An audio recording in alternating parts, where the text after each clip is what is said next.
जय हिंद दोस्तों, स्वागत है आप सभी का अपने YouTube channel type with Gautam में।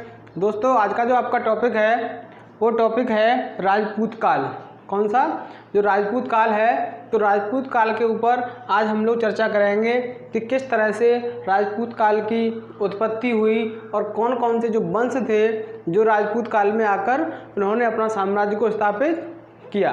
तो देखिए दोस्तों, जो राजपूत काल है तो राजपूत काल की जो हमको जानकारी मिलती है वो कई इतिहासकार हैं, उन्होंने अपने अपने अनुसार, विद्वानों ने अपने अपने अनुसार जो भी बताया है, जो मत दिए हैं कि जो विदेशी लोग आए थे उनको भी राजपूत जो वंश है बताया जाता है। कुछ लोग कहते हैं कि जो भारत के ही जो निवासी थे प्राचीन काल के, तो उनके जो वंशज हैं उनको भी माना जाता है। तो देखिए आप, जो आपका गोपीनाथ शर्मा है, कौन? जो गोपीनाथ शर्मा है, तो गोपीनाथ शर्मा ने अपना मत दिया और उन्होंने बताया कि ब्राह्मणों से उत्पत्ति का सिद्धांत। कौन सा? गोपीनाथ शर्मा ने ब्राह्मणों की उत्पत्ति का सिद्धांत बताया कि जो प्राचीन काल के ब्राह्मण थे और उनके जो वंशज हैं वो वंशज राजपूत काल में आकर उन्होंने अपना कार्य को स्टार्ट किया या राजपूत काल में आकर उभरे वो। ठीक है, तो ये जो ब्राह्मणों से उत्पत्ति का जो सिद्धांत है वो दिया आपका गोपीनाथ शर्मा ने। किसने? राजपूत शर्मा ने। उसके बाद चंद्रवरदाई।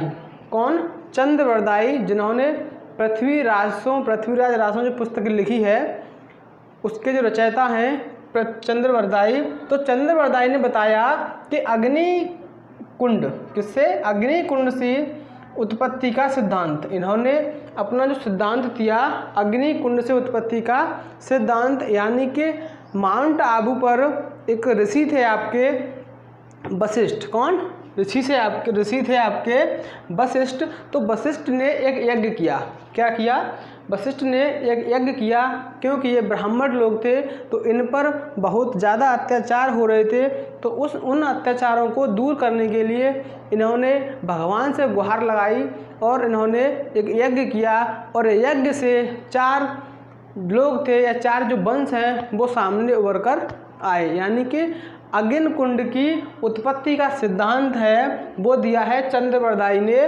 और उसमें 4 वंश हैं, ऐसे 4 हैं जो सामने आए, जिसमें पहला है आपका गुर्जर प्रतिहार। कौन सा? गुर्जर प्रतिहार। और दूसरा है परमार और तीसरा है चौहान और नेक्स्ट है चालुक्य। तो 4 जो वंश थे वो अग्निकुंड के उत्पत्ति के सिद्धांत से बाहर आए और अग्निकुंड का जो सिद्धांत है वो किसने दिया था? चंद्रवरदाई ने। उसके बाद जो नेक्स्ट है एक आपका कर्नल जेम्स एंड स्मिथ। कौन? कर्नल जेम्स एंड स्मिथ, ये विदेशी व्यक्ति थे। तो जो कर्नल जेम्स थे इन्होंने बताया कि जो विदेशी लोग थे उस समय के, तो जिन विदेशी लोगों ने उस समय भारत में आकर आक्रमण किया था तो कुछ लोग उस समय भारत में रह गए थे और उनके रहने के बाद जो आगे चलकर राजपूत काल में आकर वो सामने उभरे, ऐसा बताया किसने? कर्नल जेम्स ने। तो जो एक सिथियन जाति थी जो कि मध्य एशिया से लोग भारत में आए थे, उनकी सिथियन एक जाति थी। तो उनके जो लोग थे वो राजपूत बने, आगे चलकर राजपूत काल में आकर वो सामने उभरे। और जो स्मिथ थे, कौन? स्मिथ ने बताया कि जो शक और कुषाण, कौन? जो शक और कुषाण उस समय भारत में आए थे तो उनके भी कुछ लोग रह गए थे और वो भारतीयों के साथ मिलकर उनसे मिलने के बाद आगे चलकर ये लोग राजपूत काल में उभरकर सामने आते हैं। तो जो कर्नल जेम्स और स्मिथ हैं इन्होंने बताया कि विदेशी जाति के लोग थे वही आगे चलकर और राजपूत काल में सामने आए। उसके बाद एक और कवि हैं आपके, इतिहासकार हैं, जिनका नाम है गौरीशंकर हीराचंद। कौन? गौरीशंकर हीराचंद। तो गौरीशंकर हीराचंद जो थे इन्होंने क्या बताया? इनका सबसे अच्छा सिद्धांत था, देखा जाए तो सबसे अच्छा इनका सिद्धांत था। इन्होंने बताया कि प्राचीन क्षत्रिय वंशज, जो प्राचीन काल में क्षत्रिय लोग थे उनके जो वंशज थे वो वंशज राजपूत काल में सामने उभर कर आए, क्योंकि जिस समय हर्ष का साम्राज्य चल रहा था तो हर्षवर्धन के पतन के बाद इन सभी वंशों का उदय हुआ। जैसे सबसे लास्ट जो हिंदू शासक था वो था आपका हर्षवर्धन। तो हर्षवर्धन की मृत्यु के बाद पूरे उसका विखंडन हो गया भारत का, और भारत जो था वो टूट गया पूर्ण रूप से। तो जब कोई चीज़ टूट जाती है उसके अलग अलग खंड हो गए, तो वहीं से आवाज़ें उठने लगीं और अन्य जो वंश थे वो सामने उभर कर आने लगे। तो वहाँ से ये जो राजपूत वंश थे ये सामने धीरे धीरे उभर कर आए। जैसे ही ये सामने आए तो अब हम देखते हैं सबसे पहले कौन सा, गुर्जर प्रतिहार वंश। कौन सा, गुर्जर प्रतिहार वंश। आप थोड़ा इसको भी ध्यान रखें कि जो अग्निकुंड की उत्पत्ति का सिद्धांत है उसमें 4 वंश सामने आए हैं। एक तो है आपका गुर्जर प्रतिहार, एक परमार, चौहान और चालुक्य। ये 4 वंश अग्निकुंड के सिद्धांत से उभर कर सामने आए थे। अच्छा, उसमें अब हम देखते हैं सबसे पहला जो कि गुर्जर प्रतिहार वंश है। तो गुर्जर प्रतिहार वंश की कहानी है कि हर्षवर्धन की मृत्यु के बाद सबसे पहले प्रतिहार वंश सामने आया। कौन सा, प्रतिहार वंश सामने आया। और प्रतिहार वंश के जो संस्थापक थे वो माना जाता है नागभट्ट प्रथम को। किसे, नागभट्ट प्रथम को। तो गुर्जर प्रतिहार वंश जब हर्ष की मृत्यु हो गई तो उसके बाद जो आपका ये गुर्जर प्रतिहार वंश है इसने कन्नौज पर आक्रमण किया, यानी कि कन्नौज को अपने नियंत्रण में कर लिया। जो कि कन्नौज को हर्ष के द्वारा थानेश्वर से और राजधानी बनाया गया था कन्नौज। तो हर्ष के समय की जो राजधानी थी कन्नौज को गुर्जर प्रतिहार वंश ने अपने कब्जे में, अपने नियंत्रण में कर लिया। जैसे ही इसको नियंत्रण में किया तो इसको नियंत्रण में करने वाला जो व्यक्ति था वो है नागभट्ट प्रथम। कौन, नागभट्ट प्रथम। लेकिन गुर्जर प्रतिहार वंश का संस्थापक माना जाता है किसको, नागभट्ट फर्स्ट को। लेकिन अगर ये देखा जाए कि गुर्जर प्रतिहार वंश की नींव किसने रखी, यानी कि सबसे पहले विचार मंथन किसने किया, तो उसका जो विचार मंथन है वो किया था हरिश्चंद्र ने। किसने, हरिश्चंद्र ने। यहाँ से क्वेश्चन निकलता है कि प्रतिहार वंश की नींव किसने रखी और प्रतिहार वंश का संस्थापक कौन है। तो नींव रखी है आपकी हरिश्चंद्र ने और जो संस्थापक हैं वो हैं नागभट्ट प्रथम। अच्छा, अब हम देखते हैं कि जो प्रतिहार वंश है इसका क्षेत्र कहाँ पे था। तो आज हम लोग जो पॉइंट हैं उन पर चर्चा करते हैं और कल हम इसकी भौगोलिक जो स्थिति है, जो भौतिक स्थिति है उसको मैप पर दर्शा के देखेंगे। तो देखिए इसका जो क्षेत्र था वो गुजरात का, कौन सा, गुजरात, जो कि सबसे बड़ा तटीय क्षेत्र का राज्य है। कौन सा है वो, गुजरात। तो गुजरात और दक्षिण पश्चिम राजस्थान, कहाँ, गुजरात और गुजरात के ऊपर दक्षिण पश्चिम राजस्थान, ये इसकी स्थिति थी। यानी कि प्रतिहार वंश का यहाँ पर विस्तार था। क्या था, प्रतिहार वंश का विस्तार था। तो इसके बाद नेक्स्ट हम देखते हैं कि जो नागभट्ट है, देखिए नागभट्ट शासक बना प्रतिहार वंश का। तो नागभट्ट के समय में ही जो अरब थे तो अरब आक्रमण हुए। किसके, अरब आक्रमण हुए। तो अरबों ने सिंधु पर कब्जा कर लिया। सिंधु पर कब्जा किया तो उस जो सिंधु है पाकिस्तान में पड़ता था। अभी फ़िलहाल में वर्तमान में अगर देखा जाए तो जो सिंधु क्षेत्र है वो पाकिस्तान में पहुंच चुका है। तो सिंधु क्षेत्र पर अरबों ने कब्जा कर लिया और उसके बाद जैसे ही अरब भारत की ओर बढ़े, कैसे, देखिए ये है आपका भारत का नक्शा। तो देखिए यहाँ पे है सिंधु और यहाँ पर अरबों ने कब्जा कर लिया और उसके बाद जैसे ही वो आगे बढ़े तो यहाँ किसका शासक था, इसका साम्राज्य किसका था, यहाँ पे था आपका प्रतिहार वंश का। किसका, प्रतिहार वंश का।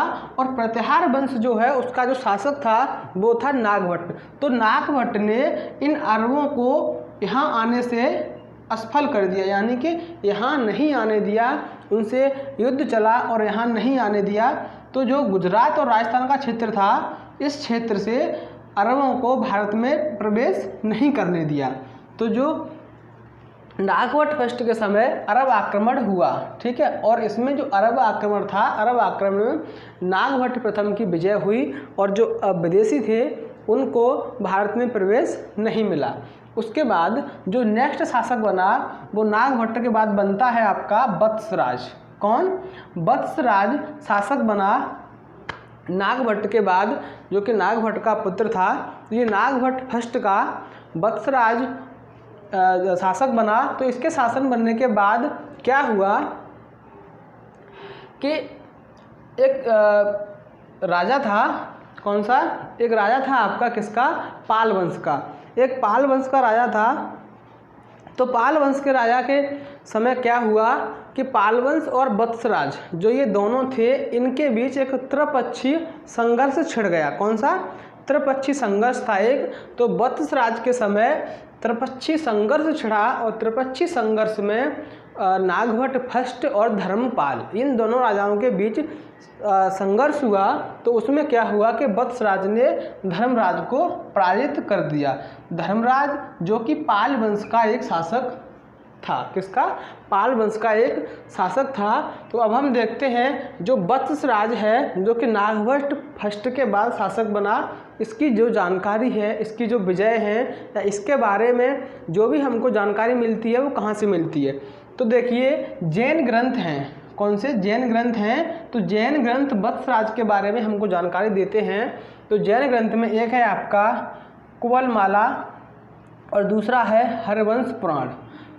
कुवलमाला, हरवंश पुराण, ये दो जैन ग्रंथ हैं जो कि हमको वत्सराज के की जो जानकारी है, जो उसके स्रोत हैं, वो हमको देते हैं। उसके बाद वत्सराज के बाद प्रतिहार वंश का जो नेक्स्ट शासक बना वो बनता है आपका नागभट्ट सेकंड। कौन, नागभट्ट सेकंड, जो कि वत्सराज का पुत्र था। ये जो नागभट्ट सेकंड है ये शासक बना। तो इसने सबसे पहले क्या किया कि इसने राजधानी बना दी, किसको, कन्नौज को।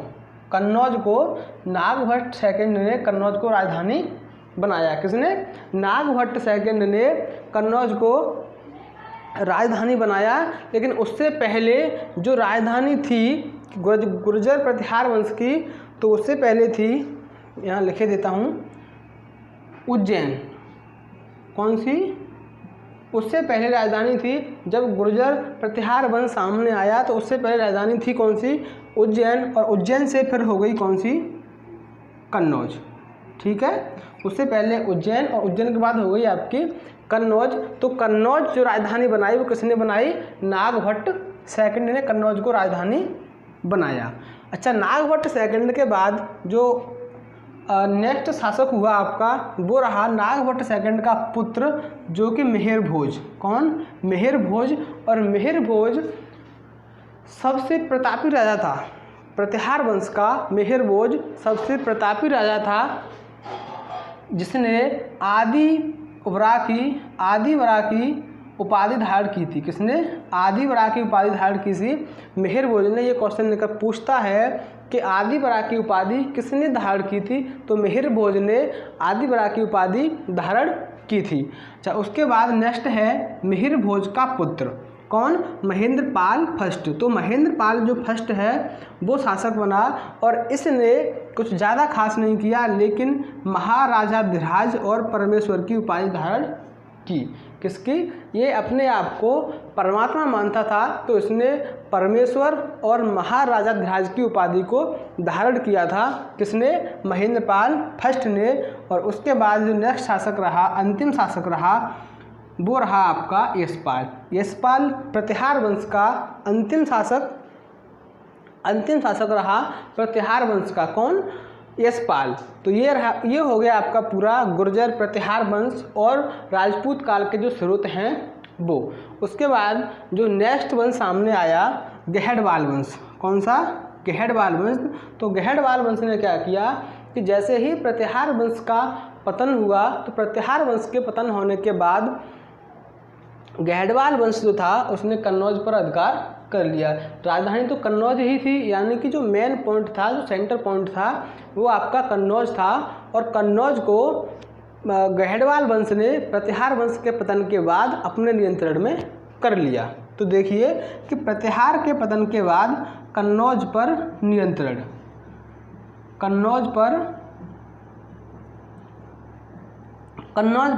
कर लिया किसने, गहड़वाल वंश ने। अच्छा, जो गहड़वाल वंश का जो संस्थापक था वो संस्थापक माना जाता है चंद्रदेव को। किसे, गैहडवाल वंश ने कन्नौज को अपने नियंत्रण में करने के बाद जो संस्थापक रहा गैहडवाल वंश का, वो माना जाता है चंद्रदेव को। किसे? चंद्रदेव को। और जो प्रमुख शासक है गैहडवाल वंश का, वो है आपका गोविंद चंद्र। कौन सा? गोविंद चंद्र। और गोविंद चंद्र के बाद जो गैहडवाल वंश का राजा बना वो बनता है जयचंद। कौन? जयचंद। जयचंद का नाम आपने सुना होगा कि सन 1194 में, कब? 1194 में जो चंद्रावर का युद्ध हुआ था, तो चंद्रावर के युद्ध में मोहम्मद गोरी ने जयचंद को पराजित कर दिया था। और जयचंद को पराजित करने के बाद उसने कन्नौज पर अधिकार कर लिया था। लेकिन उसके पीछे का जो राज था उसको देखते हैं कि जो जयचंद था, तो जयचंद की एक पुत्री थी जिसका नाम था संयोगिता। क्या? जिसका नाम था संयोगिता। तो संयोगिता की शादी होने के लिए स्वयंवर किया गया। तो वहाँ स्वयंवर चल रहा था, तो स्वयंवर के बीच ही यहाँ पर संयोगिता की भी थोड़ी भूमिका थी। तो स्वयंवर चल रहा था, तो स्वयंवर में आकर पृथ्वीराज चौहान ने एक अभियान चला दिया और उसकी जो पुत्री थी जयचंद की संयोगिता, उससे शादी करके उसको ले गया। अच्छा, उससे शादी करके उसको ले गया, लेकिन जो शादी हुई उसमें संयोगिता का भी संयोग था। लेकिन वो जैसे ही उसको ले गया, जीत कर उसको ले गया, एक अभियान चलाकर ले गया, उसके बाद में जयचंद और पृथ्वीराज के बीच दुश्मनी हो गई। किसके बीच? जयचंद और पृथ्वीराज के बीच दुश्मनी हो गई, जिसका फ़ायदा मोहम्मद गोरी ने उठाया। किसने? गोरी ने उठाया। और उसने क्या किया कि सबसे पहले तो पृथ्वीराज पर आक्रमण किया और उसको हराया। और उसमें युद्ध हुआ जब पृथ्वीराज में और मोहम्मद गोरी में, तो इस बीच जयचंद वहाँ पर उसकी सहायता करने के लिए नहीं गया और वहाँ पृथ्वीराज चौहान हार गया। और इसी चीज़ का नतीजा किसको मिला? जयचंद को, कि आगे चलकर सन 1994 में चंद्रावर के युद्ध में मोहम्मद गोरी ने जयचंद को भी पराजित कर दिया। तो ये संयोगिता से पृथ्वीराज ने शादी की। ठीक है। और 1194 में आकर चंद्रावर के युद्ध में मोहम्मद गोरी ने जयचंद को भी पराजित कर दिया। ये था थोड़ा जयचंद का इतिहास। अच्छा, उसके बाद नेक्स्ट वंश है आपका, वो कौन सा है? परमार वंश। तो परमार वंश के जो संस्थापक हैं वो माना जाता है उपेंद्र राज को। किसे? उपेंद्र राज को परमार वंश का संस्थापक माना जाता है। तो देखिए, जैसे परमार वंश था तो उधर गैहडवाल वंश का अंत हुआ, उसका पतन हो रहा था, और तब तक इधर जो परमार वंश है वो सामने आ गया। ये थे सारे के सारे राजपूत ही। राजपूत की जो सामाजिक और धार्मिक स्थिति थी वो बाकी बहुत ज़्यादा ख़राब थी, क्योंकि कभी भी ये राजपूत एक होकर नहीं लड़े, ये आपस में भी युद्ध करते रहते थे। तो जो परमार वंश है, परमार वंश का जो संस्थापक है वो माना जाता है उपेंद्र राज को। और उपेंद्र राज ने जो राजधानी बनाई वो कौन सी बनाई? धारा नगरी। धारा नगरी राजधानी बनाई, जो कहाँ पड़ती है? मध्य प्रदेश में। मध्य प्रदेश में जो धारा नगरी है, तो धारा नगरी को उपेंद्र राज ने राजधानी बनाया। और परमार वंश का जो प्रमुख शासक है वो माना जाता है राजा भोज को। किसको? राजा भोज। आपने सुना होगा, कहाँ राजा भोज और कहाँ गंगू तेली, ये कहावत है, इसको आपने सुना होगा कि कहाँ राजा भोज और कहाँ गंगू तेली। तो राजा भोज का जो नाम लिया जाता है वो यही परमार वंश के राजा भोज हैं। कौन? यही परमार वंश के राजा हैं, जो कि राजा भोज हैं, इन्हीं का नाम लिया जाता है। इनका नाम लिया क्यों जाता है तो हम उस पर थोड़ी बातचीत करते हैं कि ये विज्ञान, चिकित्सा और सभी क्षेत्रों में, गणित, विज्ञान, चिकित्सा सभी क्षेत्रों में इतने निपुण थे, बहुत ज़्यादा। तो इन्होंने कुछ ग्रंथ लिखे, जो कि एक जैसे आयुर्वेद है अपना, तो आयुर्वेद से संबंधित एक सर्वरत इन्होंने ग्रंथ लिखा। कौन सा? सर्वरत ग्रंथ लिखा इन्होंने। किसने? राजा भोज ने।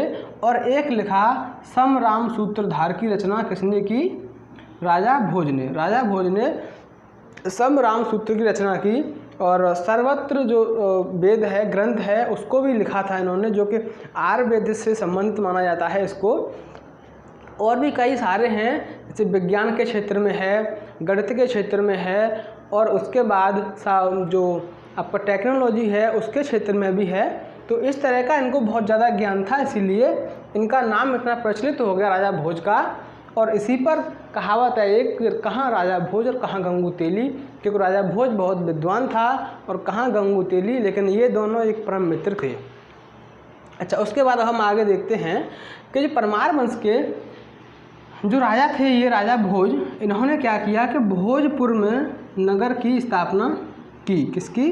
भोजपुर नामक नगर की स्थापना की। किसने? संस्थापक जो थे और उपेंद्र राज ने, इन्होंने भोजपुर नगर की स्थापना की। अच्छा, उसके बाद धारा नगरी में संस्कृति विद्यालय की भी स्थापना की गई। उपेंद्र राज के द्वारा धारा नगरी में भी, जो धारा नगरी मध्य प्रदेश में पड़ता है, वहाँ पर किसकी जो विद्यालय है और विद्यालय की स्थापना की गई, संस्कृति विद्यालय। और ऐसा भी माना जाता है कि उस संस्कृति विद्यालय में एक सरस्वती माँ का बहुत बड़ा मंदिर भी बनाया गया था, ऐसा स्रोतों से जानकारी मिलती है। ठीक है दोस्तों, ये है आपकी आज की क्लास, जिसमें उत्पत्ति और आपका गुर्जर प्रतिहार वंश, उसके बाद में गढ़वाल वंश और परमार वंश। अब जो नेक्स्ट और हैं आपके आगे के, उनको हम नेक्स्ट क्लास में करेंगे।